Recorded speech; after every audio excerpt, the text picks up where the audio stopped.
wanted to ask you about two rookies, Tyree Wilson and Jacorian Bennett, real quick.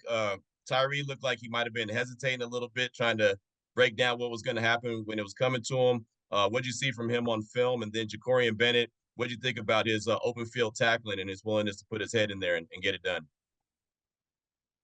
Yeah, I think all our young guys, are going to learn a lot from this tape. I mean, it's their first opportunity to play in a regular season National Football League game, and there's Michael Mayer and Tyree and Byron and Jacorian.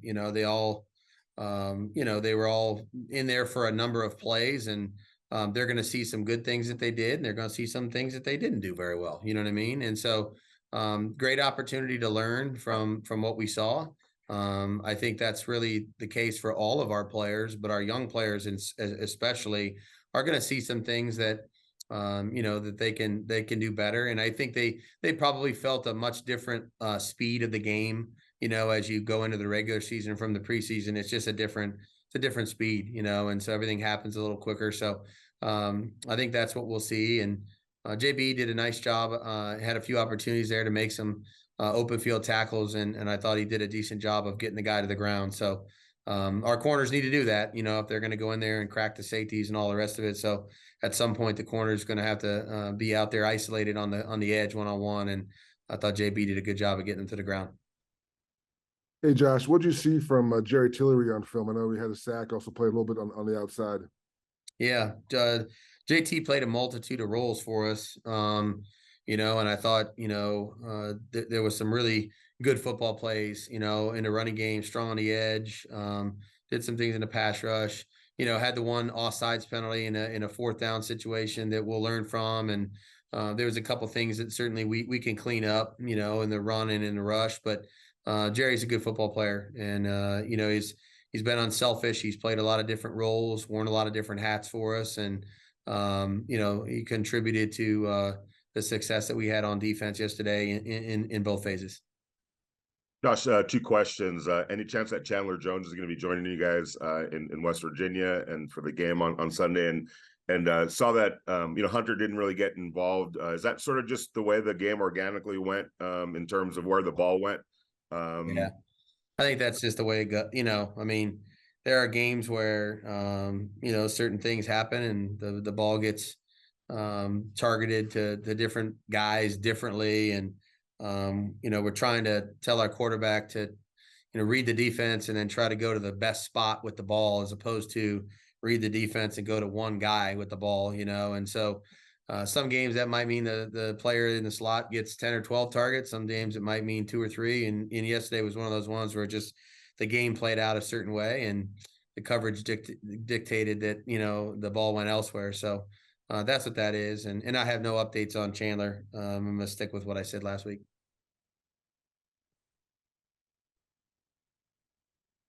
Go ahead, Paul. Hey, am I on mute? Yeah. Okay. Hey, Josh, how much more would you like to see involved, though? If that's the case. I know the game's going to take. How much more? I can't hear what he's saying, Cam. So watching with Josh Jacobs. We'll come back to Paul. We'll come back. Go ahead, Levi. Hey, Coach. Obviously, you had a nice rotation going on at edge rusher. Obviously, Malcolm Koonce, he got a couple of snaps. Can you just evaluate what you saw for him last night? Yeah, Malcolm, played a number of snaps on defense, and also played basically on every kicking play too. So, Malcolm, he's a guy that again wears a lot of hats for us, does a lot of different jobs. Had some pressure on the passer and did his job. I'd say for the most part in the running game and in the pass rush. So Malcolm's a young, improving player that we're looking for some things this year from Malcolm in both areas. Go ahead, Mark.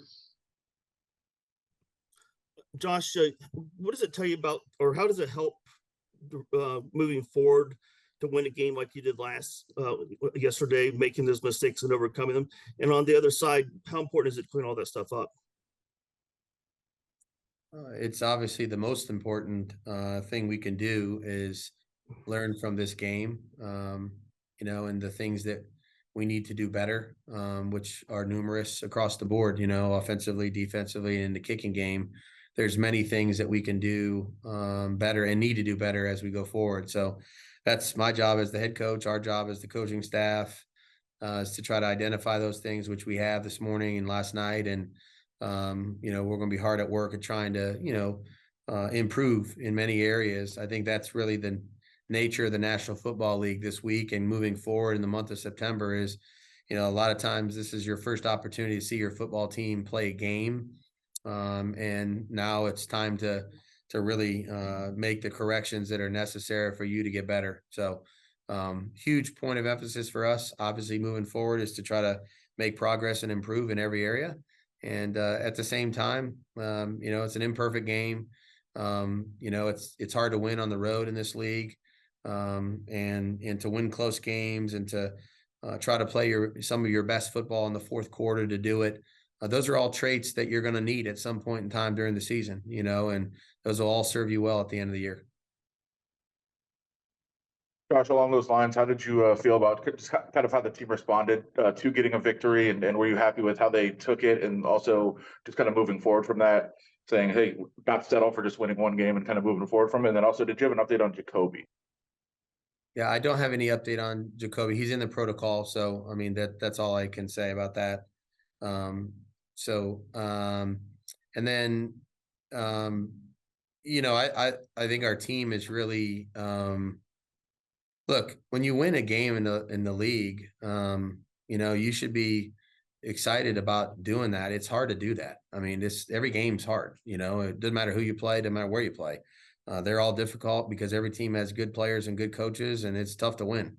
And so I think our team responded appropriately to that, to winning a division game on the road against a good team who's also well coached and got good players. And so that's a good thing. They should be happy about that. And at the same time, I think they knew right away. It didn't take very long. We weren't even on the plane. And they knew that, there's a lot of areas where we need to improve, and we can improve. I loved our attitude this morning. I've already seen everybody this morning. So they have a great focus about trying to fix the things that they didn't do well individually or collectively as a unit, which obviously will only help our team. Hey, Josh, I hope you got me now. I do now. Okay. 47 snaps for Josh Jacobs. You surprised by that, or what did you see from him coming out after missing all of training camp in the offseason and everything, and going out there and going full bore? Yeah, it was an interesting, like I said last night, it was an interesting game because I think he played in the teens in the first half, and it was like, normally you'd like your play count to be a little higher. So just by the nature of how the game went, I didn't think we would be able to push it to 65 or 70. But because we were so low in the play count in the first half, I felt like we would just let him kind of determine how he felt as he went into the second half. So he's a football player and he wants to play football. So love having him out there. Again, there's going to be things that we're going to see. Nobody's more critical on his own performance than JJ. So he'll see things that he can do better, and he'll work really hard at improving, as will our team. So I was not surprised that he was okay to do it. And like I said, the game was a little strange in that regard. Hey, Josh, sometimes I think people focus on just learning from mistakes, but you can also learn from doing good things. And in that fourth quarter, you go on a touchdown drive, you force a 3-and-out, then you run out the clock the last 5 minutes and 8 seconds with an 11-play drive.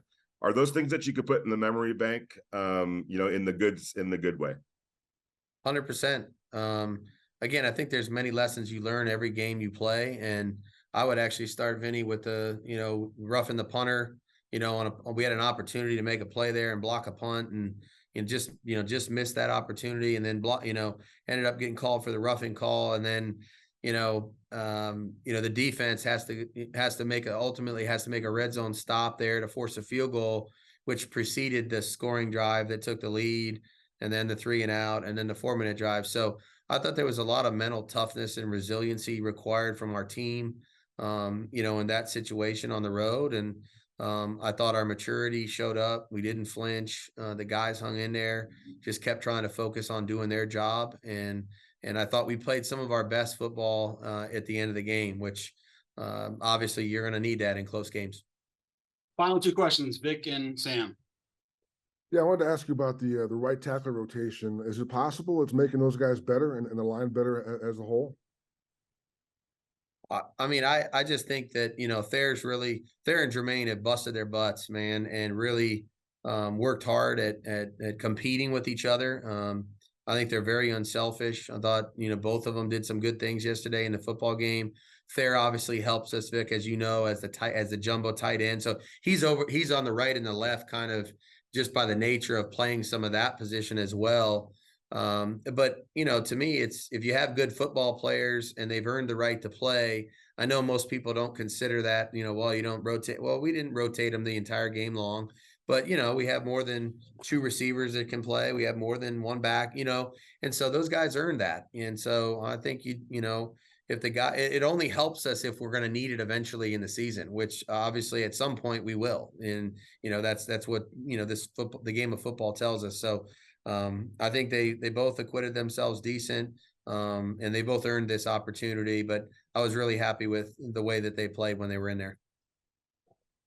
And last thing to kind of follow on that, just overall the pass protection that you guys got yesterday. What does that say just about the cohesion of the group as a whole, and how much flexibility does that give you as a play caller when pass pro's holding up like that? Yeah, I mean, the pass. I've said this for many, many, many years. Is people have always said, what's your passing game philosophy, or what do you like to do in the passing game? And I've said, you know, protect the quarterback and stay inside out, you know, and give him an opportunity to read the defense and throw the ball. It's not about plays. It's not about formations. It's not about schemes. It's really not about that. If you're going to pass the ball successfully in the NFL, it needs to start with the guys up front and giving the quarterback an opportunity to do the things that he needs to do. So I thought for the most part yesterday, we did a good job of giving him a chance to do that. There's definitely some things that we will work hard at cleaning up this week that we didn't do perfectly. But you know, when you can give your guy an opportunity to stand in there and read the coverage and try to make some big throws in critical situations, that's a good place to start. All right. Thanks, Coach. Thanks a lot, guys. Thanks, everybody.